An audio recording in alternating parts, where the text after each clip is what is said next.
Olá, seja bem-vindo, seja bem-vinda. Eu sou Domer Viverne, trabalhador do Centro Espírita Estrela da Paz, em São Paulo, e também do Centro Espírita Esmina de Jesus, na cidade de Santos, no qual resido. Primeiramente, muito obrigado por você estar me recebendo aí na sua casa, por meio online, virtual, nesse momento que nós estamos ainda aí de distanciamento social. Muito obrigado. As reflexões que eu trago no dia de hoje estão no entorno do livro O Evangelho segundo o Espiritismo. Vamos focar aqui no capítulo 19, A Fé Transporta Montanhas. Mas antes, vamos fazer aqui um relaxamento, um acolhimento, uma concentração, porque eu acredito que neste momento vários outros irmãos, companheiros de jornadas espíritas estão também se reunindo para esse momento de fé tão importante para os nossos dias, ok? Então eu vou colocar aqui uma mensagem para que você possa ouvir, e ler também a mensagem do aprendizado da caridade do livro Orai e Vigiar. Eu peço para você ler nesse momento de meditação, e talvez a sua leitura seja mais rápida, e pausada do que a minha. Vamos lá, então.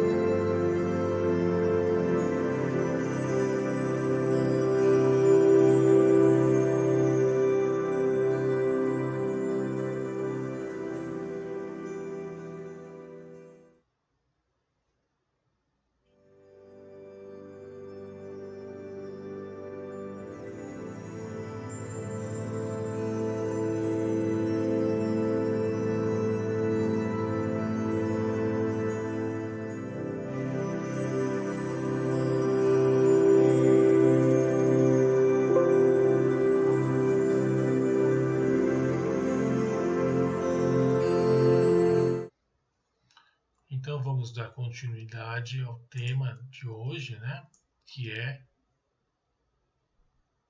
do capítulo 19 do livro O Evangelho segundo o Espiritismo, destacando aqui que o livro O Evangelho segundo o Espiritismo ele foi lançado em 15 de abril de 1864. Então, estamos em 2021, 157 anos, acredito, de O Evangelho segundo o Espiritismo.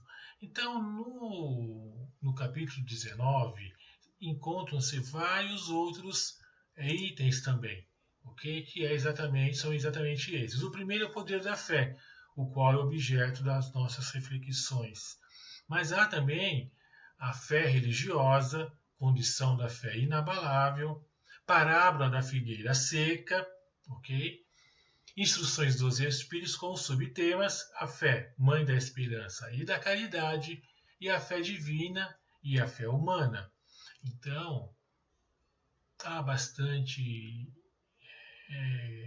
material, textos e orientações dos Espíritos e do Espírito da Verdade também, com relação à fé transporta montanhas. Vamos aí destacar, essa propriedade da fé, que existe a fé cega, a fé raciocinada, a fé ponderada. Existe também aqui o sentido figurado de que as montanhas, remetem às nossas dificuldades ou então às nossas paixões, dependendo do momento onde você está aí colocando esta sua posição em relação à fé. Então vamos para a parábola, que é a parábola deste capítulo. Eu destaco aqui para você uma parte da parábola, mas eu vou tomar a liberdade e fazer uma contextualização completa da parábola. A parábola completa do capítulo 19 diz o seguinte, vamos lá.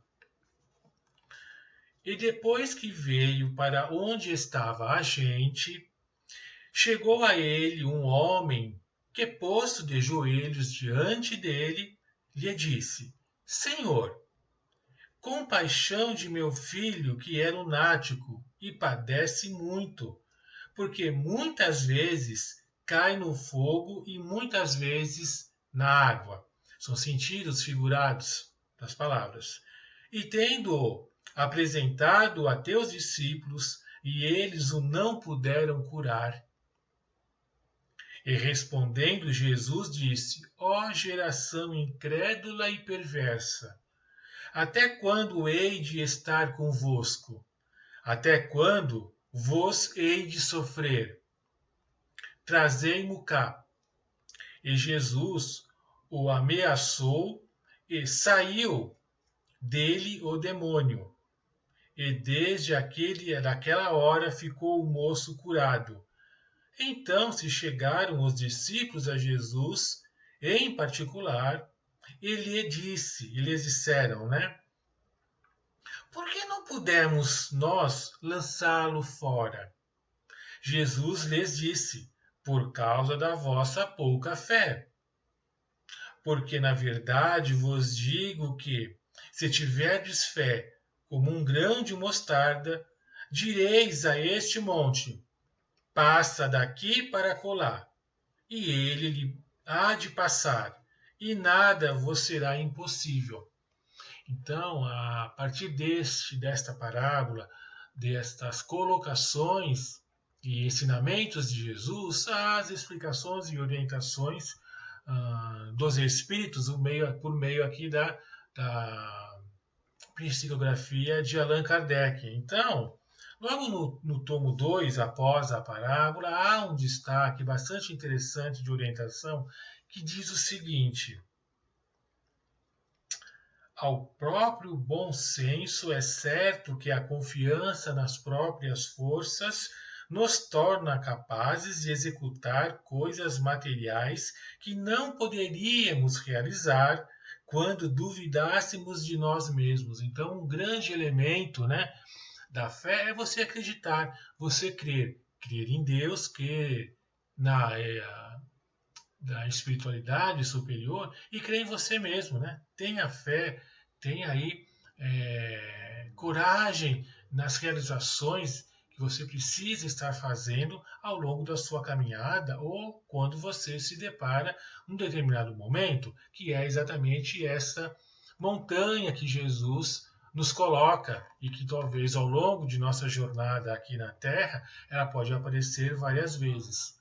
Aqui vale a pena fazer uma abertura e retornarmos até o capítulo 3, né, que o capítulo 3 do Evangelho segundo o Espiritismo, na casa de meu pai há muitas moradas. E uma parte desta talvez insegurança na fé, talvez possa ser que venha do nosso processo evolutivo aqui na Terra. Vale destacar, ainda no capítulo 3, no item diferentes categorias de mundos habitados, que os espíritos fazem uma classificação dos mundos intermediários. E nesta classificação há uma divisão, né, que eu vou aqui destacar para vocês, que pode ser que nos oriente, né, a cada vez termos mais fé, mesmo na situação evolutiva, moral que nós estamos aqui na Terra. Então, sem ser uma classificação absoluta, mas uma orientação, então diz o seguinte: dividi-los de modo geral em mundos primitivos, apropriados às primeiras encarnações da alma humana, mundos de expiação e de provas, onde o mal predomina. Então, é onde nós nos encontramos nesse momento, encarnados aqui na Terra. Mas estamos passando, né, já há todo um trabalho, algum tempo, para mundos regeneradores, que é onde as almas que ainda tenham que expiar adquirem novas forças, repousando das fadigas da luta, exatamente da luta das fases anteriores, né, fases mais primitivas, mais instintivas, onde o mal imperava com maior soberania. Depois vem mundos felizes, onde o bem supera o mal, mundos celestes ou divinos e morada dos espíritos depurados, onde o bem impera exclusivamente. Então aqui talvez, né, seja aí um ponto de nós refletirmos com relação a essa situação da dificuldade que às vezes tem de nós termos, né, desta fé. Então a gente percebe, né, que há toda uma esperança, uma expectativa em determinados momentos, e aí nós podemos trazer para o momento e para a conjuntura atual o próprio processo aqui da pandemia do coronavírus, do Covid-19. Né? Quantas pessoas, quantos irmãos estão desencarnando, né? E não são poucos, né? São mais já de 2 milhões no mundo todo, no mundo Terra, e continua esse desencarne aí em massa. Há várias explicações, provas coletivas, resgates coletivos, enfim. Mas a esperança reside onde? Na ciência, né? Na parte intelectual dos cientistas, do desenvolvimento aqui da vacina. Então nós já nos encontramos nesse momento aí com algumas soluções. O próprio Brasil já tem aí 2 soluções de vacina, e vacinas estão sendo já aplicadas na sociedade. Mas há também toda uma necessidade da própria sociedade, né, se conscientizar. E aí nós estamos percebendo a dificuldade dessa conscientização mais coletiva. Né? Então, precisamos ter mais fé e precisamos ter também mais paciência, sermos um pouco mais resilientes para que então esta situação que nós estamos vivendo, talvez possamos evitá-las,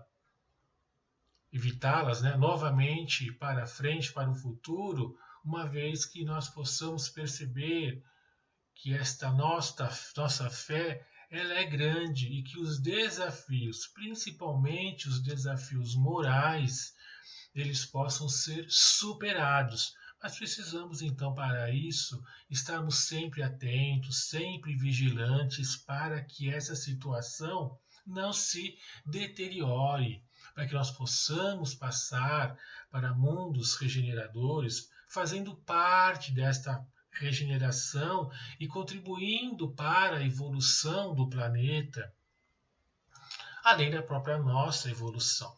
Então, continuando aqui no item O Poder da Fé, eu destaco aqui o item 5.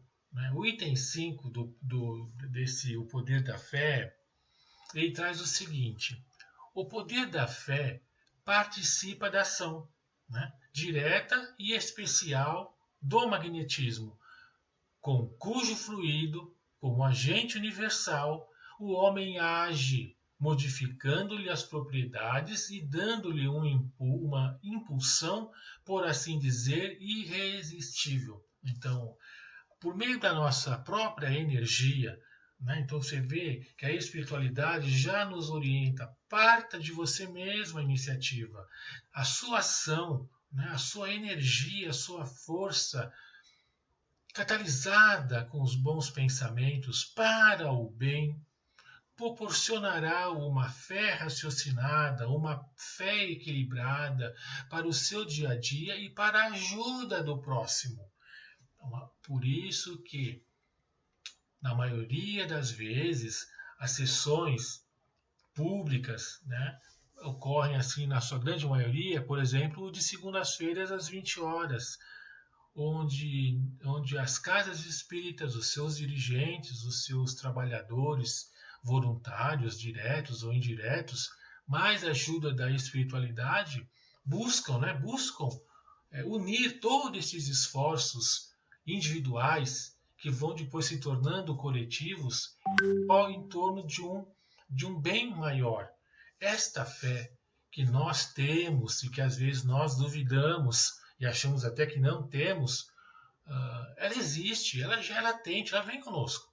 Na nossa criação já tem lá, né, uma sementinha, um ponto onde esse ponto é, dentre outros tantos, a fé.